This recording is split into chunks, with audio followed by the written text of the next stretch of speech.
Hello students, welcome to C programming class. In this video we'll learn about the difference between your call by value and call by reference. So before going for call by value and call by reference, ನಾನೊಂದು example ತೊಗೊಂಡು explain ಮಾಡೋಣ ಅಂತ ಅಂದ್ಬಿಟ್ಟು ಈ example ಏನಪ್ಪ ಅಂತಂದರೆ swapping of two numbers. ಏನಿದು swapping of two numbers ಅಂದರೆ ಸಪೋಸ್ ಎ ಅಲ್ಲಿ 10 ಇರುತ್ತೆ ಆ್ಯಂಡ್ ಬಿ ಅಲ್ಲಿ 20 ಇರುತ್ತೆ. ನಾ ಇದನ್ನು ಸ್ವ್ಯಾಪ್ ಮಾಡಬೇಕು. ಸ್ವ್ಯಾಪ್ ಅಂದರೆ ಏನು, ಎ ಅಲ್ಲಿ ಬಿ ಅಲ್ಲಿರೋ ಕಂಟೆಂಟ್ ಬರಬೇಕು ಆ್ಯಂಡ್ ಬಿ ಅಲ್ಲಿ ಎ ಅಲ್ಲಿ ಏನಿದೆಯೋ ಅದ್ರ ಬದಲು ಅಂತಾರಲ್ಲ ಆ ಥರ ಸ್ವ್ಯಾಪ್ ಮಾಡಬೇಕು. ಈ ಥರ ಸ್ವ್ಯಾಪ್ ಮಾಡೋದಾದ್ರೆ ಹೇಗೆ ಮಾಡ್ಬೋದು ನಮ್ಮ ಪ್ರೋಗ್ರಾಮಿಂಗ್ ಲ್ಯಾಂಗ್ವೇಜಲ್ಲಿ, ಅದಕ್ಕೆ ನಾನು I make use of the third variable that is temporary. So logic ಏನಪ್ಪ ಅಂತ ಅಂದರೆ ಇದರಲ್ಲಿ ಫಸ್ಟು ಟೆಂಪ್ರರಿ ಎ ಹಾಕೊಳ್ತೀನಿ, next A equal to B ಹಾಕೊಳ್ತೀನಿ, ಮತ್ತು ಬಿ ಅಲ್ಲಿ ಟೆಂಪ್ರರಿ ಹಾಕ್ತೀನಿ. ಏನಾಗುತ್ತೆ ಇದು, see have created one more variable called tempo.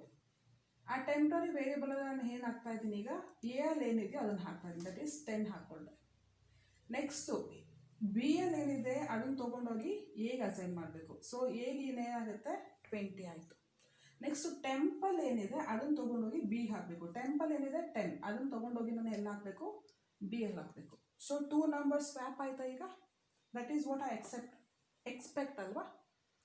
So ನಾನು ಎರಡು ವೇರಿಯೇಬಲ್ನ ಸ್ವ್ಯಾಪ್ ಮಾಡಬೇಕು ಅಂದರೆ by using A third variable, this is the logic I use. ಏನು, ಟೆಂಪ್ರರಿಲಿ ಫಸ್ಟ್ ವೇರಿಯೇಬಲ್ ಹಾಕ್ಕೊಳ್ತೀನಿ, ಸೆಕೆಂಡ್ ವೇರಿಯೇಬಲ್ನ ಇದಕ್ಕೆ ಹಾಕ್ಕೊಳ್ತೀನಿ, ಮತ್ತು ಟೆಂಪ್ರರಿಲಿ ಏನಿದೆ ಅದನ್ನು ಸೆಕೆಂಡ್ ವೇರಿಯೇಬಲ್ ಹಾಕ್ಕೊಳ್ತೀನಿ. ಇದು ಪ್ರೋಗ್ರಾಮ್ ಬರೆಯೋದಾದ್ರೆ ಯಾವ ಥರ ಬರೆಯೋದು, the same thing have written here. Program ಬರೆಯೋದಾದ್ರೆ ಯಾವ ಥರ ಬರೆಯೋದು, the execution of the program.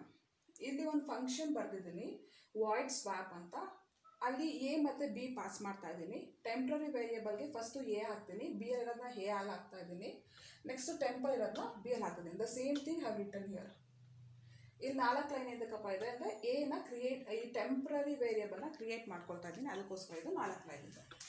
Okay, but ಇದನ್ನು ಎಕ್ಸಿಕ್ಯೂಷನ್ ಮಾಡಿ ನೋಡೋಣ. Like will just analyse it, ಈ ಪ್ರೋಗ್ರಾಮ್ ಯಾವ ಥರ ವರ್ಕ್ ಆಗುತ್ತೆ ಅಂತ ಸ್ಟೆಪ್ ಬೈ ಸ್ಟೆಪ್ ಅನಲೈಸ್ ಮಾಡೋದಾದರೆ, ಫಸ್ಟ್ ಲೈನಲ್ಲಿ ಏನಾಗುತ್ತೆ, header file standard input output include ಮಾಡಿದ್ದೀನಿ. Next execution of the program starts from what, void main. ನಾನು ಎಕ್ಸಿಕ್ಯೂಷನ್ ಹೇಳ್ತಾ ಇರೋದು ಕಂಪೈಲೇಷನ್ ಅಲ್ಲ, ಈಗ ಆಲ್ರೆಡಿ ಸಕ್ಸಸ್ಫುಲಿ ಕಂಪೈಲ್ ಆಗಿದೆ, ಇದರಲ್ಲಿ ಏನೂ ಏರೋದಿಲ್ಲ. ಸೊ ನಾವು ಅಲ್ಲಿ start with what, execution. Execution ಯಾವಾಗಲೂ ವಾಯ್ಡ್ ಮೇನಿಂದ ಸ್ಟಾರ್ಟ್ ಆಗುತ್ತೆ. ನೆಕ್ಸ್ಟ್ ಇಲ್ಲಿ ಏನು, ಎರಡು ವೇರಿಯೇಬಲ್, ಇದು 20 ಮಾಡ್ಕೊಂಡಿದ್ದೀನಿ. ಎರಡು ವೇರಿಯೇಬಲ್ ಕ್ರಿಯೇಟ್ ಮಾಡಿದ್ದಾರೆ, ಒಂದು ಎಕ್ಸ್ ಮತ್ತು ಇನ್ನೊಂದರಲ್ಲಿ ವೈ ಇದೆ. ಎಕ್ಸಲ್ಲಿ ವ್ಯಾಲ್ಯೂ ಹಾಕ್ತಾ ಇದ್ದಾರೆ, ಏನು ಹಾಕ್ತಾ ಇದ್ದಾರೆ ಎಕ್ಸಲ್ಲಿ,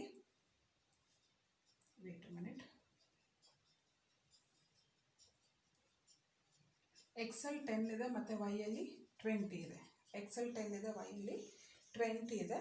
ಆಮೇಲೆ ನಾನು ಸ್ವ್ಯಾಪ್ ಅನ್ನೋ ಫಂಕ್ಷನ್ ಕರಿತಾ ಇದ್ದೀನಿ, ಅದರಲ್ಲಿ ಫಸ್ಟು 10 ಪಾಸ್ ಮಾಡ್ತೀನಿ, ಆಮೇಲೆ 20 ಪಾಸ್ ಮಾಡ್ತಾ ಇದ್ದೀನಿ. ಸೊ ಇಲ್ಲಿ ಎ ಅಲ್ಲಿ ಏನಿದೆ, there are 2 variable A and B. A ಅಲ್ಲಿ 10 ಹೋಗುತ್ತೆ, ಬಿ ಅಲ್ಲಿ 20 ಹೋಗ್ತದೆ. Okay, next I have created one more variable that is temporary ವೇರಿಯೇಬಲ್ನ ಕ್ರಿಯೇಟ್ ಮಾಡ್ಕೊಂಡಿದ್ದೀನಿ.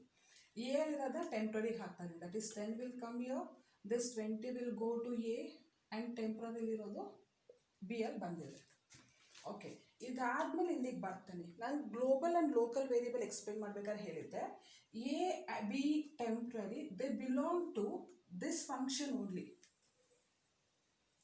ಈ ಎ ಬಿನ ನಾನು ಇಲ್ಲಿ ಆಕ್ಸೆಸ್ ಮಾಡಲಿಕ್ಕಾಗಲ್ಲ, because A B temporary they are local variable to this function. So ಇಲ್ಲಿಂದ ವಾಪಸ್ ಬಂದಾಗ ಇಲ್ಲಿ ಏನು ಪ್ರಿಂಟ್ ಮಾಡ್ತಾ ಇದ್ದೀನಿ, I am just printing the value of X. ಎಕ್ಸಲ್ಲಿ ಏನಿದೆ 10, ವೈಯಲ್ಲಿ ಏನಿದೆ 20. ಸಿ ಆ್ಯಕ್ಚುಲಿ ಪ್ರೋಗ್ರಾಮ್ ನಾನು ಏನಂತ ಅಂದ್ಕೊಂಡಿದ್ದು, ಇನಿಷಿಯಲಿ ಎಕ್ಸಲ್ಲಿ 10 ಇದೆ, ವೈಯಲ್ಲಿ 20 ಇದೆ. ಸೊ ಸ್ವ್ಯಾಪ್ ಆದಾಗ ಎಕ್ಸಲ್ಲಿ 20 ಇರಬೇಕಿತ್ತು, ವೈಯಲ್ಲಿ 10 ಇರಬೇಕಿತ್ತು. ಬಟ್ ನಂಗೆ ಔಟ್ಪುಟ್ ಪ್ರಿಂಟ್ ಆದಾಗ ಇವೆರಡು ಸ್ವ್ಯಾಪ್ ಆಗಿಲ್ಲ. ಯಾಕಪ್ಪ ಸ್ವ್ಯಾಪ್ ಆಗಿಲ್ಲ ಅಂದರೆ, ಬಿಕಾಸ್ ದೇ ಆರ್ ಲೋಕಲ್. ಇಲ್ಲಿ ಲೋಕಲ್ಲು, ಇಲ್ಲಿರೋ ವ್ಯಾಲ್ಯೂ ಇಲ್ಲಿಗೆ ರಿಫ್ಲೆಕ್ಟ್ ಆಗಿಲ್ಲ. ಸೊ ವಾಟ್ ಇಫ್ ಇಲ್ಲಿರೋ ವ್ಯಾಲ್ಯೂ ಇಲ್ಲಿ ರಿಫ್ಲೆಕ್ಟ್ ಆಗಬೇಕು ಅಂದರೆ ನಾವೇನು ಮಾಡಬೇಕು, for that case we are going to use reference, call by reference concept. ನಾನು ಇಷ್ಟೊತ್ತು ನಿಮಗೆ ಎಕ್ಸ್ಪ್ಲೈನ್ ಮಾಡಿದ್ದು ವ್ಯಾಲ್ಯೂ ಪಾಸ್ ಮಾಡ್ತಾ ಇದ್ದೀನಿ. C x and Y, just I am passing the value. ಇಷ್ಟೊತ್ತು ನಾನು ಏನು ಎಕ್ಸ್ಪ್ಲೈನ್ ಮಾಡಿದೆ, this is about call by value because I am just passing the value of X ಮತ್ತು ವೈ. ನಾವು ವಿಲ್ ಸ್ಟಡಿ ರೆಫರೆನ್ಸ್. ರೆಫರೆನ್ಸಲ್ಲಿ ಏನಾಗುತ್ತಪ್ಪ ಅಂತ ಅಂದರೆ,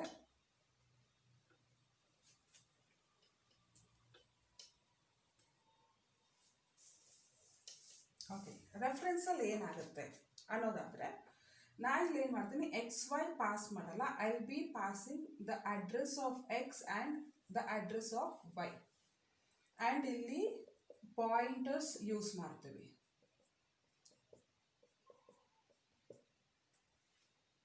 fine. First of all pointers ಅಂದರೆ ಏನಪ್ಪ ಅಂತ ಅಂದರೆ, ಈಗ ಸೇ ಸಪೋಸ್ ಇದು ನಮ್ಮ memory. It's a huge memory. 1 GB, 2 GB, 3 GB, 4 GB ಗಟ್ಟಲೆ ರ್ಯಾಮ್ ಇರುತ್ತೆ, ಗೊತ್ತಿದೆ ಅಲ್ಲ. ಇಲ್ಲಿ ಮೆಮೊರಿ ಇದೆ. ಇದು ಅಡ್ರೆಸ್ ಬಂದ್ಬಿಟ್ಟು 1000. For timing I just assume this is 1001, this is 1002, and this is like 5000, and this is like 6000, and this is like 7000, and this is 8000, and this is 9000 ಇದೆ ಅಂತ ಅಂದ್ಕೊಳ್ಳೋಣ. ಈಗ ಎಕ್ಸ್ಗೆ ಮೆಮೊರಿ ಅಲೋಕೇಟ್ ಆಗಿದೆ ಅಂತಂದರೆ, say suppose ಎಕ್ಸ್ಗೆ memory allocation ಇಲ್ಲಾಗಿದೆ, ವೈಗೆ memory allocation ಇಲ್ಲಾಗಿದೆ. X ಒಳಗಡೆ ವ್ಯಾಲ್ಯೂ ಎಷ್ಟಿದೆ 10 ಮತ್ತು ವೈ ಒಳಗಡೆ ವ್ಯಾಲ್ಯೂ ಎಷ್ಟಿದೆ 20. ಓಕೆ, ನಾನು ಇದನ್ನು ಎಕ್ಸ್ಪ್ಲೈನ್ ಮಾಡ್ತಾಯಿಲ್ಲ. I just wanted to tell you what is pointer ಅಂತ ಅಂದ್ಬಿಟ್ಟು. ಈಗ ಪಾಯಿಂಟರ್ ಅಂದ್ರೇನು, ನಾನು ಇಂಟ್ ಸ್ಟಾರ್ ಎ ಅಂತ ಹಾಕಿದ್ರೆ ಇದ್ರ A, if I write just int a ಅಂದರೆ ಅದು ನಾರ್ಮಲ್ ವೇರಿಯಬಲ್. ಎ ಒಳಗಡೆ 10, 20, 30 ಏನು ಬೇಕಾದ್ರೂ ವ್ಯಾಲ್ಯೂ ಹಾಕೊಳ್ಬೋದು. ಬಟ್ ನಾನು ಎ ಪಕ್ಕ ಸ್ಟಾರ್ ಹಾಕ್ತೀನಿ ಅಂತ ಅಂದ್ಕೊಳ್ಳಿ, ಅದು ಪಾಯಿಂಟರ್ ಆಗುತ್ತೆ. ಇದು pointer variable. Pointer variable speciality ಏನಪ್ಪ ಅಂತ ಅಂದರೆ, it can hold the address of another variable. ಅಂದರೆ ಈಗ ನೋಡಿ, ಎಕ್ಸ್ ಅನ್ನೋದು ವೇರಿಯಬಲ್ಲ, ಎಕ್ಸಲ್ಲಿ I can store any value. ನಾನೇನು ಮಾಡ್ತಾ ಇದ್ದೀನಿ, ಒಂದು ಪಾಯಿಂಟರ್ ವ್ಯಾಲ್ಯೂ, ಒಂದು ಪಾಯಿಂಟನ್ನು ಕ್ರಿಯೇಟ್ ಮಾಡ್ತಾ ಇದ್ದೀನಿ ಇಂಟ್ ಸ್ಟಾರ್ ಎ ಅಂತ. ದಿಸ್ ಎ ಅನ್ನೋ pointer it holds the address of X. ಅಡ್ರೆಸ್ನ ಯಾವ ಥರ ಬರೀತೀನಿ ನಾನು, ಆಂಪರ್ಸೆಂಟ್ ಯೂಸ್ ಮಾಡಿ ಬರೀತೀನಿ. ಎಕ್ಸ್ದು ಅಡ್ರೆಸ್ ಏನು 8000. ನಾನು ಇಂಟ್ ಸ್ಟಾರ್ ಎ ಅಂದಿದ ತಕ್ಷಣ, ಸೇ ಸಪೋಸ್ ಐ ಅಸ್ಯೂಮ್ ಎಗೆ ಇಲ್ಲಿ ಮೆಮೊರಿ ಅಲೋಕೇಟ್ ಆಗಿದೆ ಅಂತ ಅಂದ್ಬಿಟ್ಟು, A equal to address of X ಅಂದಿದ ತಕ್ಷಣ ಎ ಒಳಗಡೆ ಏನು ಬರುತ್ತೆ 8000 ಬರುತ್ತೆ. 8000 is not a value. 8000 is the address to whom A is Poynting.